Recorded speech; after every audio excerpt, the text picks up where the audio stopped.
Hello and welcome back for a new episode at Mindset Mastery. I'm your host, Ahmed Assaf, and today we have an amazing guest, Anna Zakościelny. I hope I pronounced the last name good. Perfect. Welcome, Anna, to our episode. The Welcome, Ahmed. podcast. Yes, hi, welcome, and thank you very much for inviting me.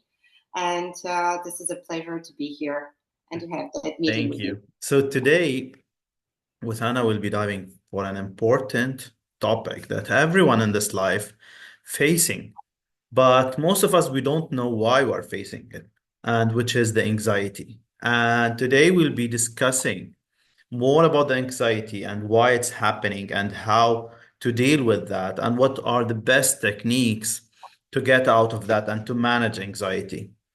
And today's guest is a great example that she will share with us her story, and you'll start to understand more about the anxiety and to understand yourself more and to have more ideas how to deal with it and how to manage it.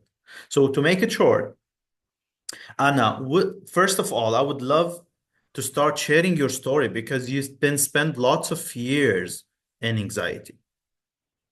Yes, yeah, I did. I for many, many years since I remember. And honestly, I believe that anxiety was always with me, Hmm.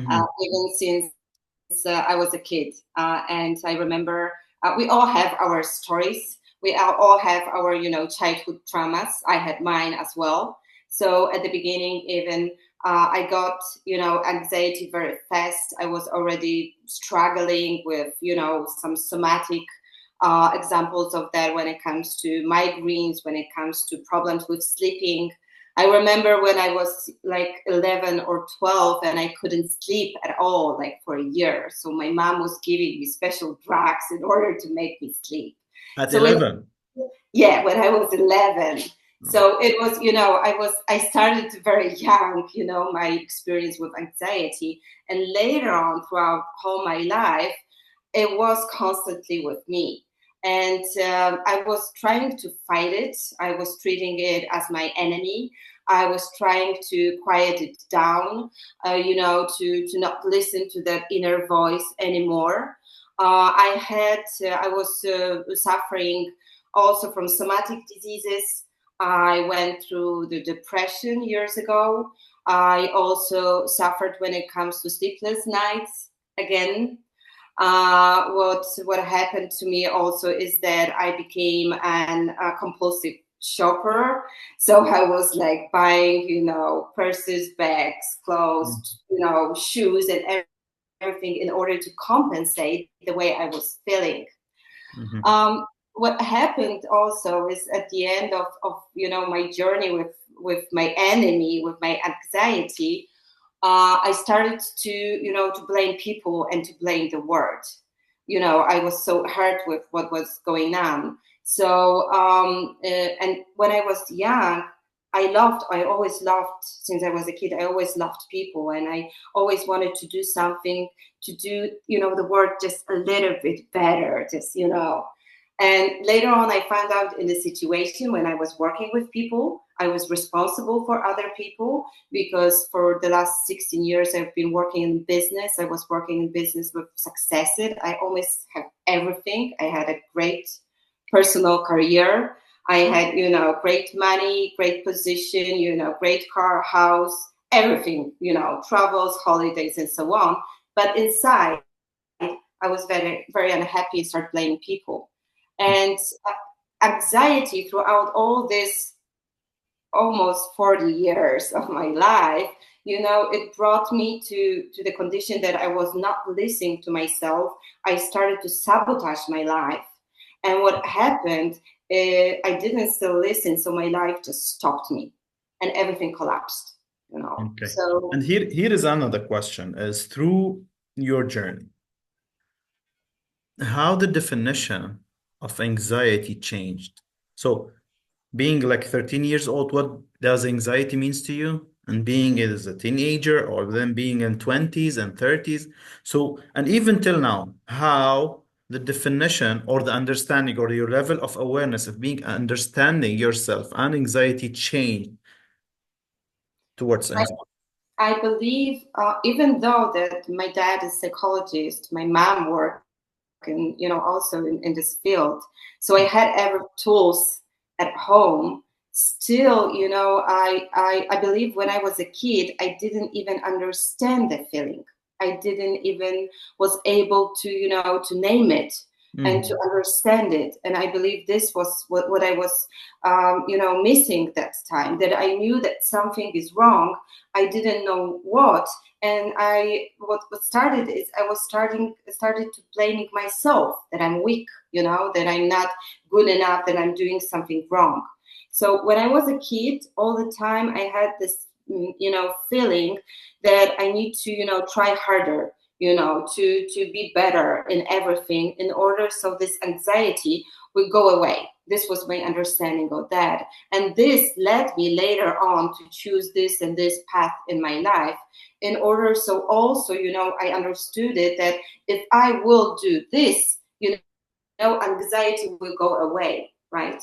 And so as a kid, I believe I couldn't name it. I was not able to know what it is. As a teenager, that was a crazy time. There was there was a crazy time. So I was trying to quiet it down. Honestly, we will not go, dive deeper into that. But I wanted to quiet it down and to believe that it doesn't exist anymore and concentrate on other things. And when I was over 20, I started working with myself because my somatic disease started. There were points in my life during my 20s and my 30s which made me stop. So one of them was my somatic disease. Later on was my depression. So for some time I was working with it. I was working with specialists also to understand it. But still, what I was doing, I was not like listening to my anxiety and taking the responsibility and making the decisions. But what I was doing, I was still trying to quiet it down. And how it felt inside me is that I remember that my friend was doing a body scanning, how about my emotions and feelings, how I feel. And I told her, I feel the constant, tension over here in my throat. I feel constant tension in my chest. My stomach hurts me. And she asked me, Anna, for how long do you feel that? And I said, since I remember, this is something, obvious for me. And so it changed, like awareness was changing. But I believe that finally now what I'm doing, I'm working with anxiety like consciously, and I didn't do that before. So, what is your definition after you pass through those 40 years? What is your real definition to anxiety? My definition is that you feel that where are you, for example, what are you doing currently in the reality, what's touching the reality and what's inside you, the distance between your inner self and what is aligned with you, and what you do and how you act with dealing with reality is it's too big to manage, right? And it causes something that you are not integrated inside, right? You are spread it into pieces, and this causes this feeling of nervous, this feeling of that you do not feel well inside yourself. You are already in the alarming state. You feel pain inside. This is what I how I understand anxiety today. That's really amazing. So the point started from an anxiety. So our audience understand that I understood from you is a point of ignorance, not understanding ourselves, and that just go increasing to be a point of doubt and worry as a conscious level. And then it becomes a fear and a conscious level because we are impressing it daily through those whole years. And it becomes an anxiety on our body. And that's what leads to depression. First suppression and then depression. But what is the point that made you make that decision, that step? Because some of the audience now, they're facing those things Yeah. but they never say stop, enough is enough. And they didn't get to the point that they're sick and tired from the way of living, and they keep continuing what they're doing, but at the same time they are just getting to the point, not only depression, they're getting to the point of disintegration. So Yes. what would be your, what is the thing, let's say, let's say in your story, what's the point that made you, okay, enough is enough, I will never continue in this way of that way of living? I believe that there are two paths that you may, you may start the change. Mhm. Two paths, and one is the harder one, and this is, I believe, that the one I went through, because it was not my full decision. I was not taking fully responsibility of how I felt and taking these decisions in order to stop feeling as I am, even though I could lose something that I've been working for so long till Mhm. now. So what happened to me is that one day external world took some decisions, right, in order to make me stop. So for many, many months, honestly, I was on the ground. I was very, I was almost lying on the ground. I was crying. I was unhappy. It was a very, very hard time for me. So I made a decision that it didn't, happen, just like that. It happened for a reason. In order, so I stop and reflect, and I did it. I stop, I reflect, I start seeking inside, inside myself what happened, listening to myself, observing the world. And this is the one thing that the change may happen. I'm not sure whether I want to recommend that. I'm smiling today, and I know today that. I That's somehow appreciate. it's an emotional impact. Don't wait for that point to come. Yes, exactly. So you may wait for that, and it will come to you for Sooner sure. or later, yeah. Yeah, it will get you. But the other thing is that you may, consciously take the decision to take the change. And this is what I'm doing currently This today, is and what is this my is the best mission case. for today. That I left the business life after 16 years, after, having, everything stable and everything safe. And what I do today, I'm a transition coach using neuro tools. It sounds horrible when you say it, but what I do on everyday basis, I want people, I'm sharing knowledge, and I want people to stop. I want people to understand. Yeah, we'll get to that point. But first now, let's share a little bit. Okay, How did you deal with anxiety? okay. And if there's any advices, because everyone have a different scenario, but if there's Yes. general like insights regarding how did you deal with anxiety? At the beginning, I was concentrating mainly what's going on with my body, because I couldn't understand what's still going on in my head. So I concentrated on my body as a tool. So if I was feeling this anxiety, I was working, even with when it comes to my blood pressure, to everything with breathing, in order to calm the tool down, right? To come back from my, emotional life into the more rational life, in order to do that. So this was at the beginning, and I did different things, because I did meditation. I went, for such a 3 days.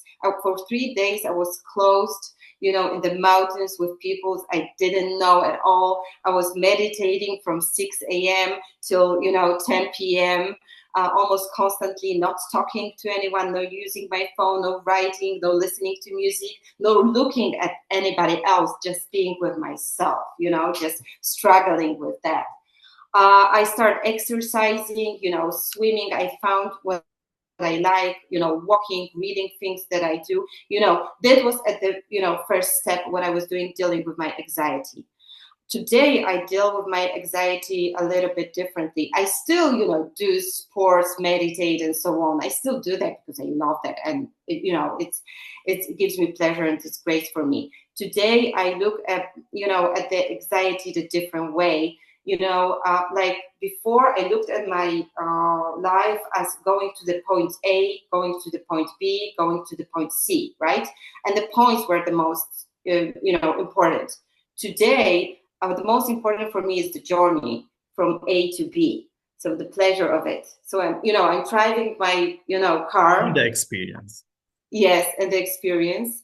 I'm driving, my life car, and before, like anxiety, when it was dropping into my car, it was like dropping suddenly. I didn't know what to do. I was in panic, so it's giving, the steering wheel to anxiety, and was bumping everywhere. It was horrible, right? I was so scared, panic. I wanted to leave. I didn't know what to do. And today, when anxiety comes like that, what I do, I cut down my tool. And later on, I'm still, holding this steering wheel in my hands. And I just, I'm just asking questions. Okay, what are you doing here? What happened, right? That you are here, and start talking to my anxiety, even loud, in Okay. order to start the dialogue. To Okay. So, understand. so the number one tool you found that how you were dealing with anxiety is the self-talk, you mean?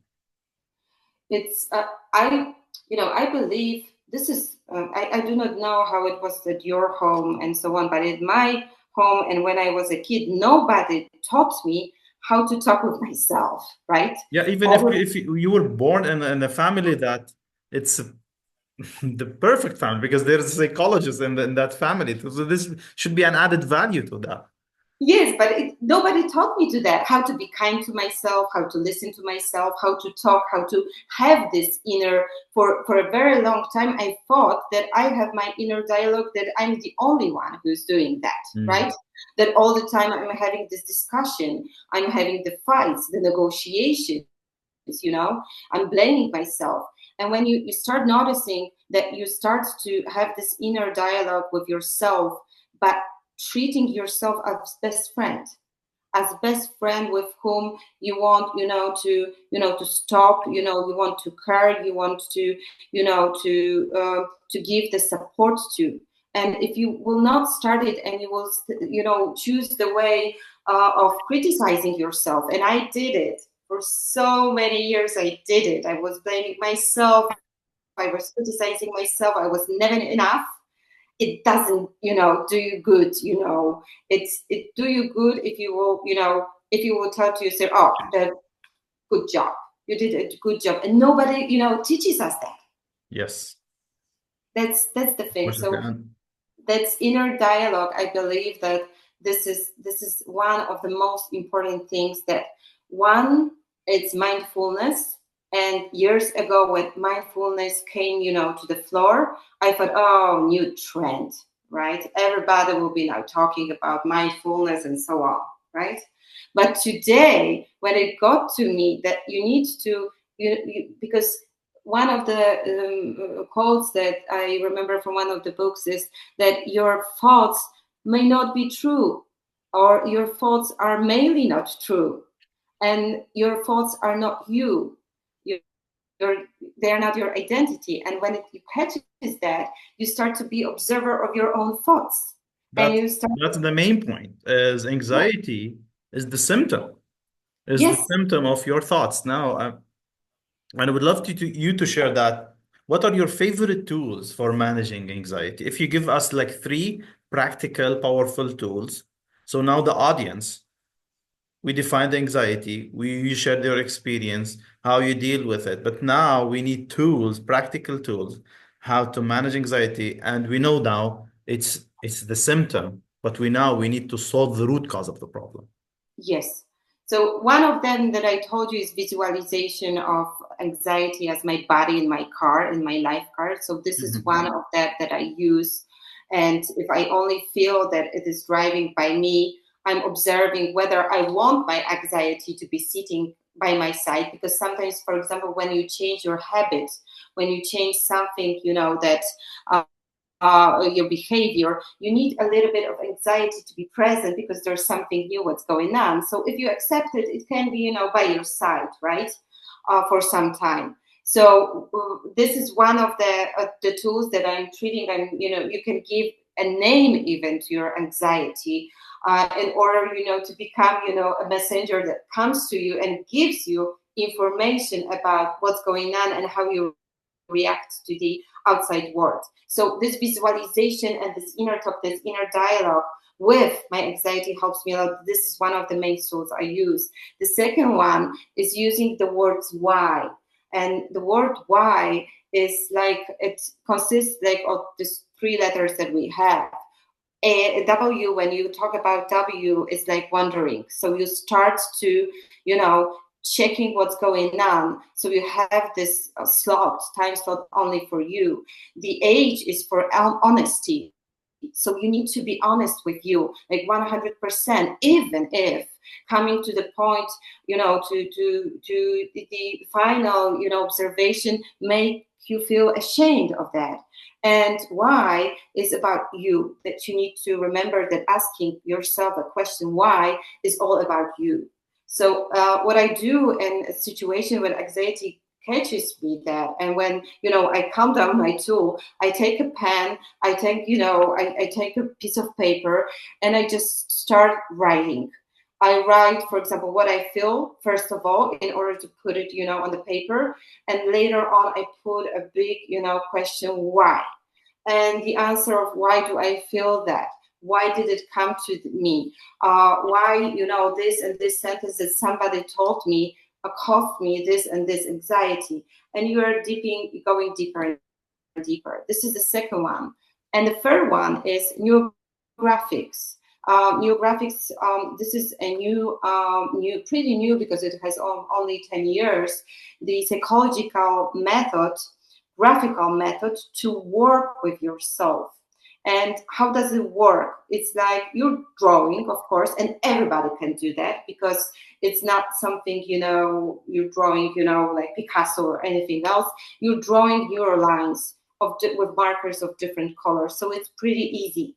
But you have somebody on your side who knows how to draw and knows the structure of going through the process with neurographics. So, for example, you want to work with your anxiety. You believe that it blocks you. It does not give you the positive boost of motivation of going forward, but it's blocking you and giving, this negative feeling. So neurographics, going through stage by stage of the process during, drawing like hour and a half or 2 hours. You go, you're observing what's going on with your emotions, with your feelings, with your body sensations, and what kind of meaning it does to you on every step. And finally, after, I don't know, an hour and a half, 2 hours, you may see that only focusing on that and observing yourself and working with yourself in this, phase of a little bit of meditation, because you're drawing all the time and you're more creative. Your thoughts are not so, bumping you, from every side. You may find, different perspective on something. And you finally see the same thing as, for example, anxiety that you see as very negative, that blocks you and, ruins your life, ruins your relationship. And later on, you may, change the perspective and see that, okay, but it motivates me currently, okay? It protects me, okay? It gives me protection. So Neurographica is a great method that I'm using on an everyday basis. I work with that on everyday basis, and I help people to work with that. So I believe this three. That's really amazing. And here's the power of negative thoughts. Is like there's a study, it's 18x effective more than one positive thought. So imagine, just whenever you think in a negative way, it's 18x more effective negative thought on one positive thought. So instead of thinking of the positive thought, just go out of that negative thought and having this emotional discipline. Because it's all about way of thinking. What are you thinking of? And no one in this world have any power over your thoughts. So Anna, if you would like just share with us your final insight or final message to our audience. I for many years, I believe I didn't listen to my anxiety because I was ashamed of it. I thought that this is something bad. Mm-hmm. And as I told you before, that I thought I was weak. Today, I believe when I stopped and I start talking about it with other people, it occurred that many of us suffer the same. So what I believe is it's our like social responsibility, to listen to people with whom we talk, to not be afraid of be talking about what's going on with us, and not be ashamed, because there may be a person who will deal with anxiety by oneself and make a change easily, but there will be also people who cannot do that because they are just so being pressed by the life, by the pressure, by how fast everything goes. So I believe that it's a key thing to speak loudly about it. And if you feel that you tried many times and you failed, and you do not feel good with that, but you still have the power that you want to change something, don't be afraid, to ask for help. Because if I would ask for help, maybe, many months would be a little bit, softer for me. Exactly. So it's a matter of making decisions. So now, whenever just any of our audience that facing this anxiety, it's not end of the world, and it's a symptom of what the way of thinking. So just try to go out of those thoughts. If you are unable, just consult a coach, ask someone who have experience. And this life is a nice place to experience whatever nice things, not thinking of the opposite of it. Like we're not supposed to live in anxiety. That's my insight on that. So I want to thank you, Anna, for this amazing podcast and looking forward to see you. Thank you. Thank you very much, Ahmed. Thank you. All the best for you. Thank you. Okay.